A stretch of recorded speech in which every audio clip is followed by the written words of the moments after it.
Merci de faire confiance au journal de la ville, mesdames et messieurs. Voici les sommaires. Une brochure de l'étude menée pour la participation politique de la femme publiée ce mercredi par le réseau d'éducation civique au Congo qui projette des actions pour que les femmes soient élues massivement aux prochaines élections en République démocratique du Congo. Que faire pour que les femmes participent activement aux élections à venir en République démocratique du Congo? Les directeurs et autres staffs du secrétariat exécutif de la Commission électorale nationale indépendante au niveau national et de la ville-province de Kinshasa étaient en atelier de réflexion ce mercredi 28 août 2024. C'est tout pour les sommaires. Mesdames et messieurs, encore une fois, bienvenue dans ce journal. Ça constitue aussi menace à ce processus. La prise en compte de la dimension genre aux élections de 2023 a posé problème. Et maintenant, que faire pour que les femmes participent activement aux élections prochaines en République démocratique du Congo?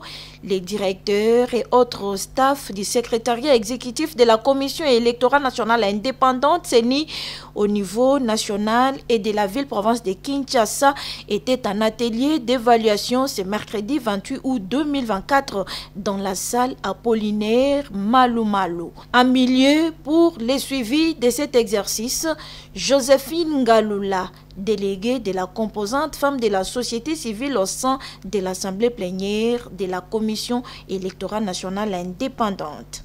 Les directeurs ainsi que les expertes des directions ont eu à évaluer les processus en ce qui concerne toutes les opérations et ils ont constaté que la prise en compte du genre avait posé quelques problèmes au niveau de faiblesse. Ils ont relevé la sensibilisation adaptée n'avait pas été vraiment efficace et elle était tardive.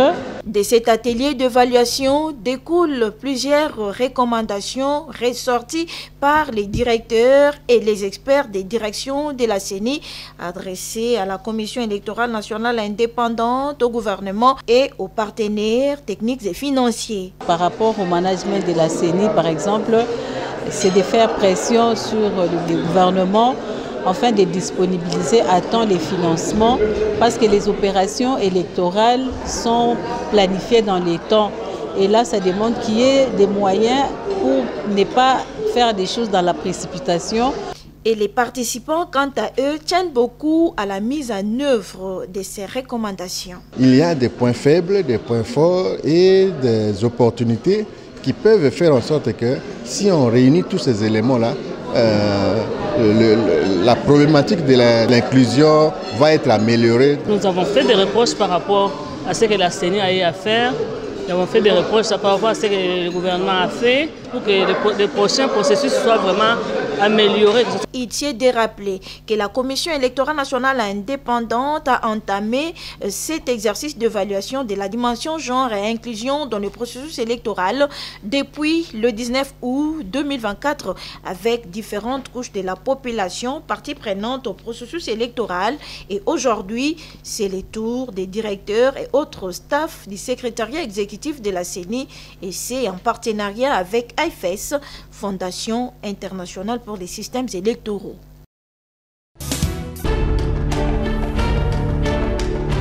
Nous avons eu à mener des actions. Femmes politiques et processus électoral, décollage ou vitesse des croisières, c'est l'intitulé de la brochure qui constitue les résultats de l'analyse sur la participation politique de la femme publiée ce mercredi 28 août 2024 par les réseaux d'éducation civique au Congo RECIC en partenariat avec Agir pour les élections transparentes et apaisées à État et dynamique de femmes candidates d'INAFEC. C'est la salle Maloula, centre Lindongue, qui a servi de cadre cette cérémonie. Pourquoi les femmes n'ont pas été élues massivement? Quelles sont les faiblesses et menaces qui ont conduit à leur échec et quelles sont les opportunités et leçons à tirer? C'est dans cette brochure d'environ 12 pages qui met également l'accent sur les activités et plaidoyers à mener pour susciter les réformes du cadre légal sur les élections. Maître Jean-Michel Mvondo, secrétaire exécutif du réseau d'éducation civique au Congo RECIC. Nous avons mené une analyse analyse, une étude et puis une analyse sur terrain de manière approfondie pour comprendre pourquoi la femme n'a pas été massivement élue. Nous avons contacté presque toutes les couches et aujourd'hui nous rendons publics les résultats de cette analyse que nous avons menée pour voir comment est-ce qu'on peut capitaliser les avancées, comment est-ce qu'on peut faire un effort pour contourner les difficultés afin que dans la prochaine législature ou dans les scrutins proches, que les femmes soient massivement élues. On ira auprès du ministère des Genres pour nous accompagner. Nous allons vulgariser auprès de toutes les institutions, même dans des réformes.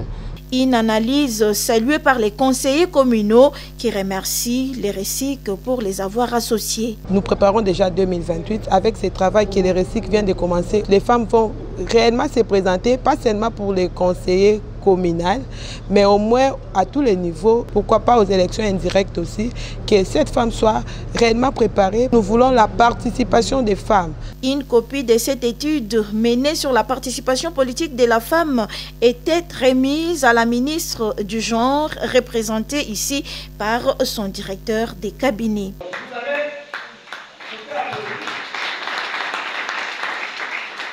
C'est dans le cadre du projet mobilisation de l'électorat pour un processus électoral démocratique crédible, inclusif et apaisé horizon 2023, appuyé par 11-11-11 et Protection internationale, que cette analyse sur la participation politique de la femme est rendue possible par les RECIC.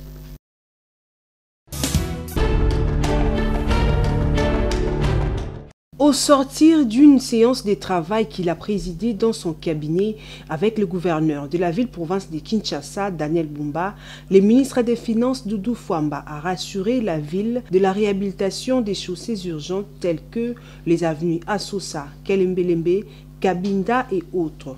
Cette séance de travail est consécutive aux orientations de son Excellence, Monsieur le Président de la République, chef de l'État, son Excellence Félix-Antoine Tshisekedi Tshilombo, qui fait du rayonnement de la ville-province de Kinshasa un enjeu majeur de ce quinquennat.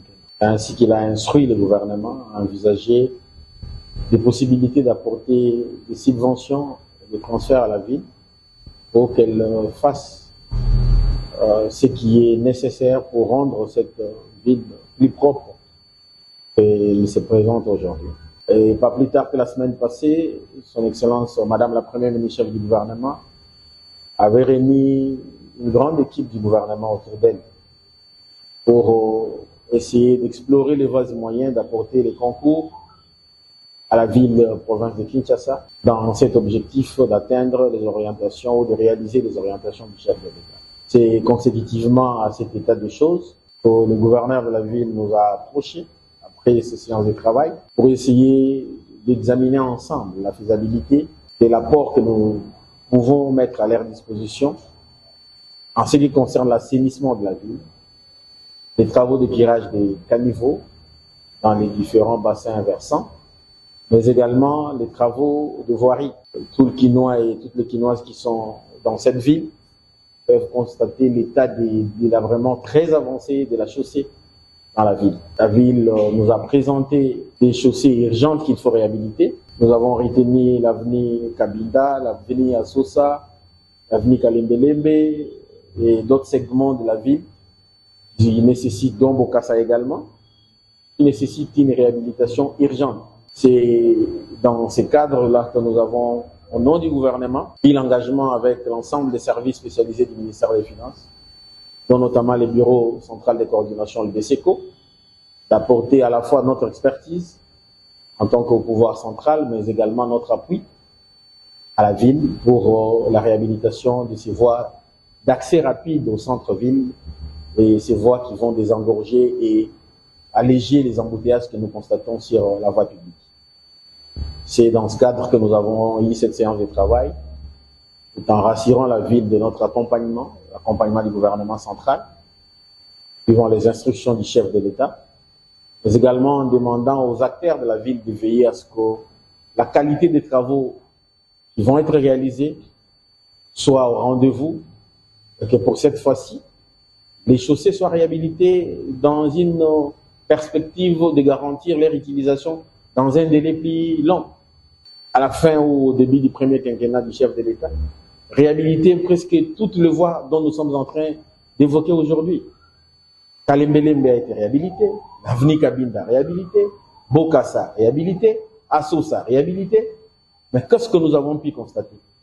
Après un court moment, tous les travaux qui ont été exécutés n'ont pas été d'une meilleure qualité. Et maintenant, nous revenons à la case de départ. C'est cet état des choses que nous devons mettre fin.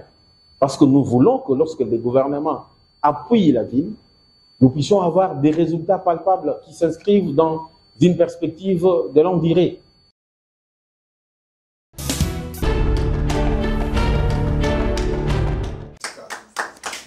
La signature de cet acte de remise du Centre culturel et artistique pour l'Afrique centrale est une étape qui marque réellement la fin de travaux de construction de cet édifice dont l'inauguration sera faite très bientôt. L'ambassadeur de Chine au RDC a rencontré à ce sujet le ministre d'État des ITP, Alexis Guissaro-Mouvouni. Occasion pour ce diplomate chinois de louer cette réalisation, fruit de la coopération sino-congolaise.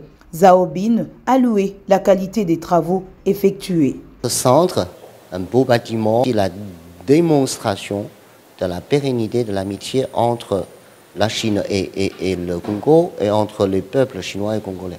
J'ai dit à M. le ministre d'État, et je le répète ici, que nous avons de part et d'autre la même volonté de poursuivre cette coopération fructueuse en profondeur, notamment sous la direction stratégique de nos deux chefs d'État. Donc c'est un très beau bâtiment, bien équipé, ultramoderne, qui pourrait être bientôt mis au service du peuple congolais. Ce centre culturel, un nouveau chapitre pour l'art en Afrique centrale en général et en République démocratique du Congo en particulier, est érigé à Kinshasa sur le boulevard Triomphal en face du Palais du Peuple et près du stade de Martyrs ainsi que du bâtiment administratif, d'autres des réalisations de la coopération RDC-Chine.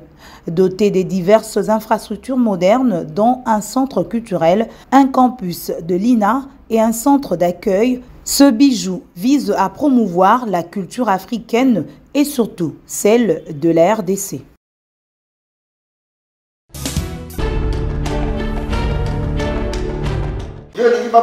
Le lundi 26 août 2024, une forte délégation de leaders des organisations de la société civile conduite par l'administrateur principal d'Antenne RDC et vice-président du cadre des concertations nationales de la société civile, Jeff Pambi, a rendu une visite de courtoisie et de réconfort au nouveau président des commissions d'intégrité et médiation électorale, Simé Idriss Katenga, ayant succédé à l'imam Moussa Rachid, décédé il y a quelques mois. C'était également une occasion pour cette délégation de féliciter Idriss Katenga pour sa prise de fonction à la tête de cette institution de la société civile, aussi de présenter ses condoléances à la plateforme des confessions religieuses, à la CIME et à toute la communauté islamique du Congo pour la disparition inopinée d'un de leurs en la personne d'imam Moussa Rachid. Et nous avons pensé qu'après que nous ayons perdu un des grands hommes, un grand esprit comme on l'appelle chez nous, un homme de paix à qui nous présentons, nous réitérons encore nos condoléances à sa famille biologique et à la CIME et aux confessions religieuses dans l'ensemble. Et je citais son éminence imam Moussa Rachid.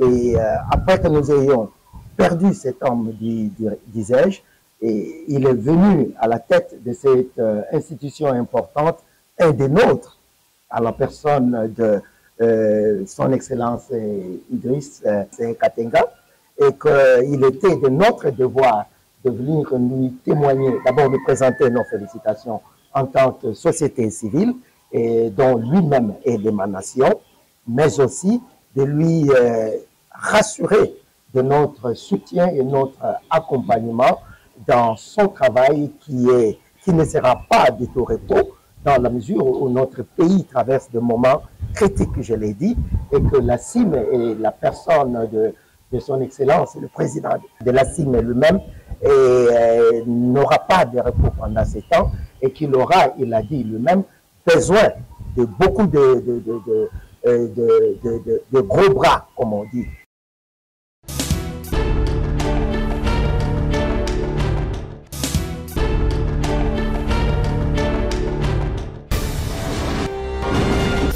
Ainsi s'achève cette édition du Journal de la Ville, mesdames et messieurs.